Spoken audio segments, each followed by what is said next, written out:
yan mo. Putik.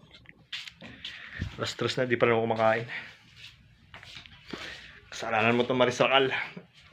Putik. Sakit na hita ko. Bigla ako nag-jogging na nakaraan. Ang sakit na hita ko. Jogging more. Alas 3 na. So it's now 12 a.m. Monday, December 9. Dito ngayon sa San Jose Plaza, Occidental Mindoro nga ito. And ano pong ginagawa ko ba't nandito ako ngayon? Hindi ko rin alam. Ang sakit na ng ulo ko, ng hilo ko, para ako nababaliw sa kwarto, kaya gusto ko lumabas-labas ng bahay. Ay nako. Ganda talaga sa probinsya, mga gantong oras wala ka na may kitang tao sa alsada. Pero mga si patrol. Uwi na ba tayo? Uwi na.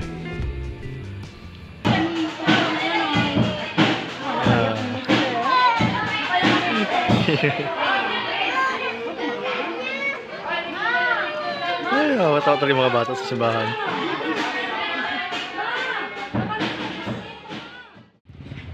Ito may bukal dito.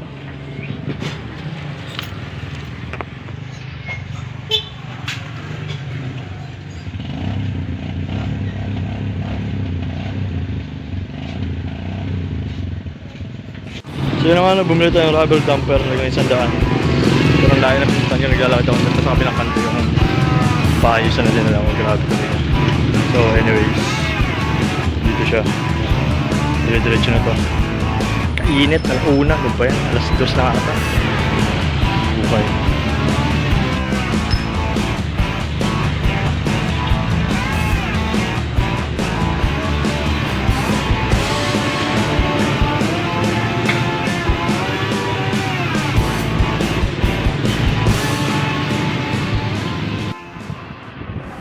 So, ito ang probinsya ng Mindoro. Kita nyo naman.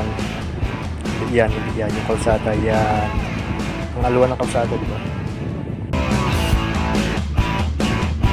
So, future self, kung saan ka man ngayon, gusto ko ipaalala sa'yo na galing ka sa San Jose, papuntang Magsaysay. Gamit ang immortal na motor na Wave CX-110. Yeah, nandito kami sa San Jose District Hospital. Kami magpapa-x-ray. Yeah. Si Maron pala. From SK Maron from Santa Cruz. Okay. So ano po masasabi niyo ngayon sa experience dito sa San Jose District Hospital? So ayun, medyo hassle po kasi masyadong matagal yung process. Tapos yung nurse po ginagusok sa akin. Ganun-ganun niya yung tusok sa akin. Pinapahirapan niyo. Minalis niya. Maganda ka po. Labsit naman yung dugo.